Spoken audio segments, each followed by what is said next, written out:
Good evening. You're watching the main news on HKIBC. I'm Johanna Chan. Here's a look at tonight's top stories. The Labour chief hints at raising the daily cap of incoming foreign domestic helpers. Government urged to provide more help after a survey finds children from poor families are burdened with housework. And the COP26 Summit finally concludes with a watered-down deal.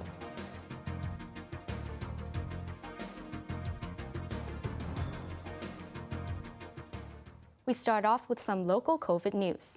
The government may raise the daily cap of incoming foreign domestic helpers, thanks to a dropping infection rate among the group. Meanwhile, a Thai Kok Choy building has been unsealed after the government shut it down last night when an airline worker living there tested positive for COVID. Alman Lee reports. An overnight lockdown at Hampton Place in Thai Kok Choy was lifted this morning. No cases were detected among the 1,400 residents tested. The residential building was sealed off last night after a Cathay Pacific cargo pilot living there tested preliminary positive for COVID. He became today's sole imported case after authorities confirmed he had the virus. The 53-year-old, who was exempted from compulsory quarantine, became the fourth aircrew member who contracted the virus in less than a week. He had recently taken his third BioNTech shot. The operation wrapped up at around 11 a.m., with 48 people fined for not complying with the testing order. Separately, the number of foreign domestic helpers coming to Hong Kong has been on a steady rise since vaccinated workers were allowed back in August. That number jumped from about 1,170 in September to almost 1,800 in October. And there has already been more than 1,000 throughout the first 10 days of November. Welfare Chief Law Chi Kwong said in a blog post that the infection rate among domestic helpers has been on the decline. If the trend continues, the daily cap could be further raised. But he struck a cautious tone as the breakthrough rate among incoming foreign domestic workers is still higher than that of other vaccinated international arrival groups. Alman Lee, HKIBC. Foodpanda deliverers went on strike for a second day in a row. Workers of the food delivery app rallied outside its offices in Fortress Hill this afternoon. They said they are now earning less after Foodpanda slashed its minimum delivery fee. In a response, the company said the cut in base pay does not necessarily reduce the courier's overall income, since peak bonuses and orders per hour have increased. But it admitted its communication with delivery staff has not been ideal and will arrange talks within this week. An off-duty police officer has had his gun seized after he fired it by accident inside his Tai Wai home. There were no injuries.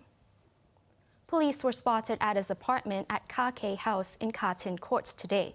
The gun reportedly went off as the officer was getting ready for work shortly after noon. He apparently belongs to the Sao Mau Ping District Criminal Investigation Team. Finance Chief Paul Chan hailed the historical resolution recently passed by the Chinese Communist Party as an important step for both China and Hong Kong. He also struck a positive note on the upcoming legislature's polls, saying hopefuls with more diverse backgrounds could benefit governance in the future. Annie Lau reports. Writing on his blog today, Financial Secretary Paul Chan said hopefuls of the upcoming Legislative Council elections have more diverse backgrounds and represent a wider spectrum of society than before. He expects the contentious poll in December will result in different opinions from LegCo, which will help authorities govern better. Meanwhile, Chen also praised the historical resolution passed by the Communist Party at its most recent plenary session. He attributed the success of the party to strong leadership of President Xi Jinping, who has led the country into a new era of socialism with Chinese characteristics. The resolution was vital to both China and Hong Kong, Chen said, adding that past experiences have shown the importance of putting people first when developing the economy. He also highlighted common prosperity, saying not only should we make the cake bigger, but we should also divide the cake properly. But there is no shortcut to the goal, according to the finance chief. Society should work hard to create wealth and share the fruits of development together. Annie Lau, HKIBC. Children's clothing shop Chicky Duck has removed a statue of Nobel Peace Prize laureate Liu Xiaobo outside its Tin House store. The bronze statue, which sat at the shop's entrance, was taken away after the government accused it of obstruction in a public place. The League of Social Democrats will take care of it for the time being. The clothing shop, which is known for displaying pro-democracy art pieces, has had run-ins with police in the past over protest art.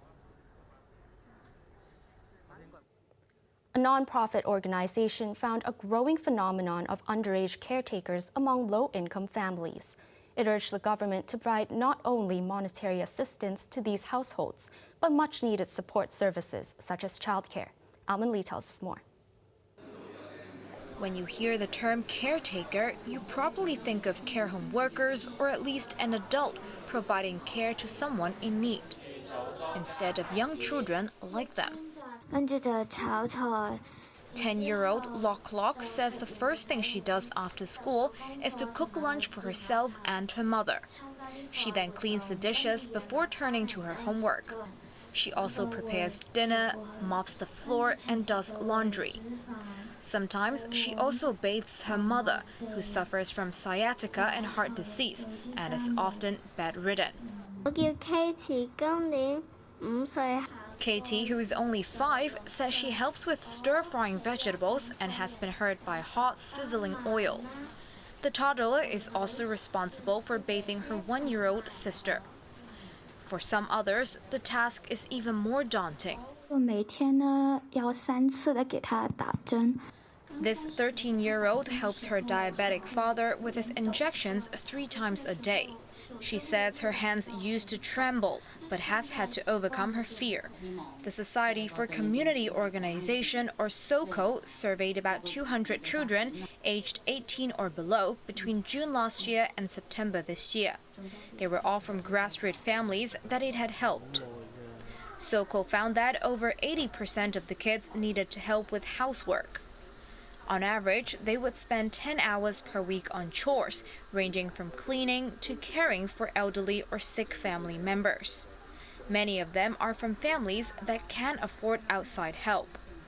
SOCO said these children are often so tired from chores that they can't focus on school and other developments. They urged the government to provide not only monetary assistance, but also support services such as child daycare and specific care for people with medical needs. Ultimately, HKIBC. Police were on high alert today after they found 3 wild boars inside Cyberport. The animals had wandered into a planter to find food this morning. Officers hit their shields to scare off the boars when they tried to climb out of a fence. They left before staff of the Agriculture, Fisheries, and Conservation Department arrived. The government had earlier said it would start putting down wild boars captured in urban areas. This follows an increase in injuries linked to the animal. Overseas, countries at the climate summit in Glasgow have finally managed to strike a compromise deal after talks went over time. It was a watered-down version put forward by India and backed by China. A number of groups and nations expressed disappointment. Winna Wong reports. The COP26 Summit in the Scottish city of Glasgow has finally come to an end, but it wasn't without drama. Summit President Alok Sharma was emotional as he banged down the gavel to signal the finalization of the deal.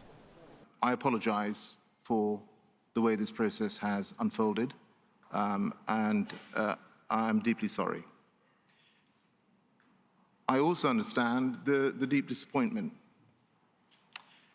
But I think, as you have noted, it's also vital that we protect this package.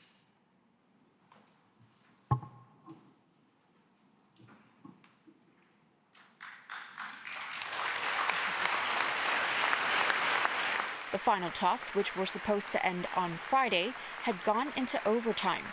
That's due to India making a last-minute rejection, which was backed by China and other coal-dependent nations. Debates stretched overnight into Saturday before a huddle between India, China, the U.S. and European nations concluded with a hurried amendment for countries to phase down unbaited coal instead of the term phase out. How can anyone expect that developing countries can make promises about phasing out coal and fossil fuel subsidies? Developing countries have still to deal with their development agendas and poverty eradication. Walking out of the summit, the general consensus was that the agreement came short of expectations. 138 developing countries put language in the text yesterday. It got removed overnight. It's not there anymore. It's been replaced by an offer for a dialogue. That's all they want to do, a dialogue. Disappointing? Absolutely disappointing and totally unacceptable. As far as I'm concerned, it is a failure. For us, loss and damage is not just about a dialogue. It's about being able to fully implement the changes that we have advocated for years now. The reality is that what has happened here is very significant. Is it everything everybody wanted in every place? No. Did I appreciate that we had to adjust one thing tonight in a very unusual way? No. But if we hadn't done that, we wouldn't have an agreement. That's the choice. And sometimes you face tough choices in this business. Chinese Representative Zhao Yiming, meanwhile, said the summit's biggest success was that it managed to finalize the rulebook between nations. And now countries can focus on implementing and delivering the consensus. Winna Wang, HKIBC. Japan's former Princess Mako has left the country for New York. She was at Tokyo's Haneda Airport with her husband, Kei Komuro, today, under a flurry of flashing lights from the press.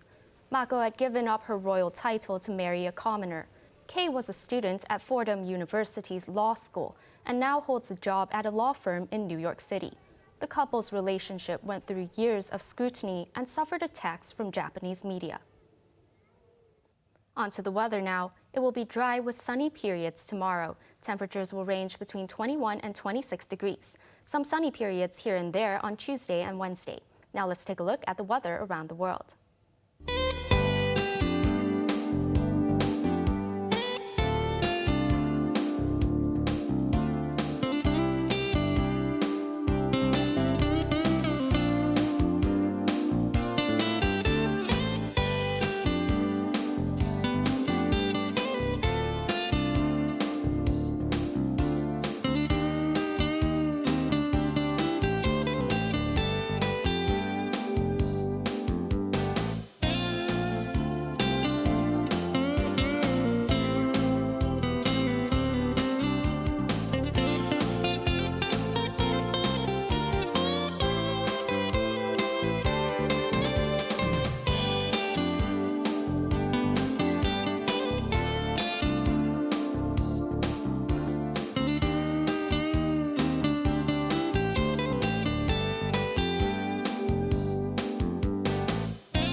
That's our main news for Sunday night. Join us for more news at 11. I'm Johanna. Thanks for watching. Good night.